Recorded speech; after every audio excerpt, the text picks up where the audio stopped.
Саламатсыздар ма оқушылар? Саламатсыздар. Жақсы бала, отырыңдар. Балалар, бүгінгі сабағымыздың тақырыбы ежелгі көшпелілердің дүниетанымы. Зерттеу сұрағы көшпелілердің салт дәстүрлері бүгінгі күнге дейін қалай сақталды? Енді сабағымызды бастамас бұрын сыныпта психологиялық ахуал қалыптастырсақ, кәдімгі жылдам орнымызда тұрсақ қалған. Қазір мен сенен үйренемін. Тренингі мен сенен үйренемін тренингі бастаймын. Аяжан, мен сенен жауапкершілікті үйренемін.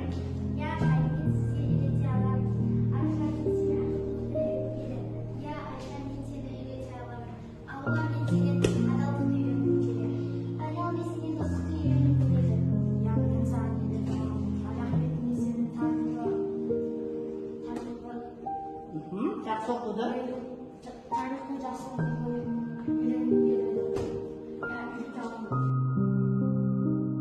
Біздің сабағымыз балдар көшпелілердің дүниетанымы. Яғни көшпелілердің дүниетанымында көшпелілер түйені көшу жүгі ретінде пайдаланған. Сол көшпелілердің жүгімен сендерге хат келіпті. Қазір мына топ, мына жерден бір хатты аласыңдар. қасиетті от жамандықтан тазартады деп сенген. Мен бұны ақиқат деп ойлаймын. Жақсы, тамаша. Әрине.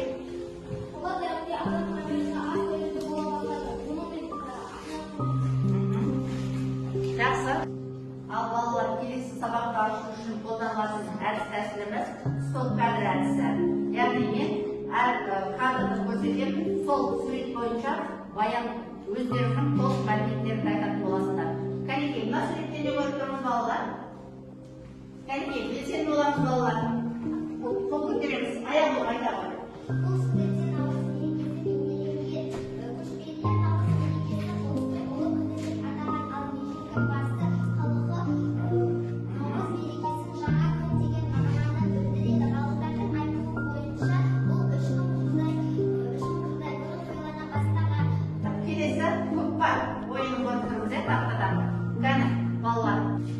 Бұл көкпар ойынының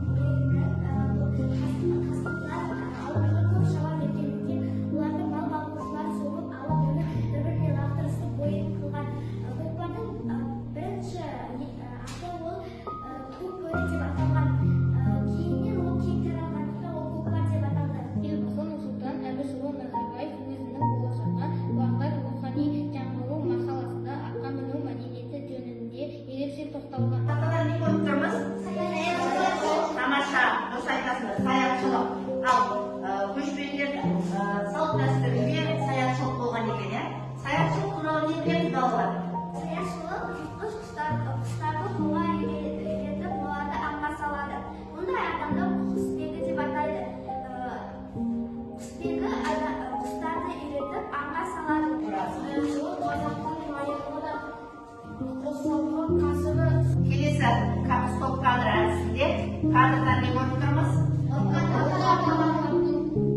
Көшпелілер қыстаудан жайлауға көшкен кезде олар 5-6 километр жүргеннен кейін екі отты лаулап жандырып оның ортасынан көшті өткізген. Ондағы мақсат от тазартады деген ырымға сенген. Біріншісі оқытушылары көптеген ежелгі көшпелілердің дүниетанымы туралы көптеген деректер берді.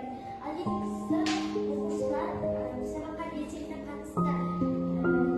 Бір тілек. Бір тілек ол біз әлі зерттеп білмеген тың салт дәстүрлерді білсек дейміз.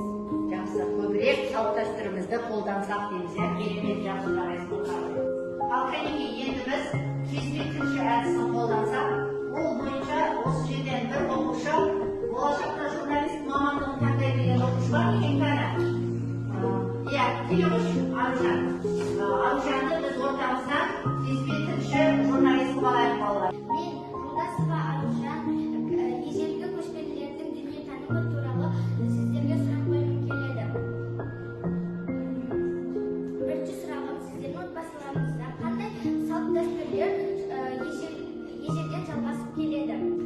Аяжан ханым, сізге сұрақ. Сіз арасында ежелден бері қандай салт-дәстүр орындалып келеді? Менің отбасында көбіне ас беру, беташар және бесікке салу болады. Бесікке салғанда бесікті ұлықпен аластап оқуға баланы салған, кішкентай баланы салған. Ал ас беру қайтыс болған адамды еске алу дәстүрі болады. Рахмет. Аллахан, сіздің отбасыңызда қандай салт-дәстүрлер сақталуда? Онымен бесікті босағаны жаңадан келін келіндерді тағы да басқа жерлерді аралата, ауыз сырқаудан алас, тік көзден алас деген сияқты сөздерді айтады. Ал оқушылар, сабағымызды қорытындылау мақсатында ежелгі көшпелілердің дүниетанымы, факт және көзқарас. Яғни мына мәлімет беріледі, осы жерде қайсысы факт, қайсысы көзқарас екенін айтуымыз керек. Көшпелілердің бүкіл тұрмыс-тіршілігі румен байланысты болған. Бұл факт. Жақсы. Иә, айын оқи бай. Екінші, көкпарға жасқа толған сеткенің сегіз күнәуардың көзқарасы. Жақсы, тамаша. Иә. Аллахан.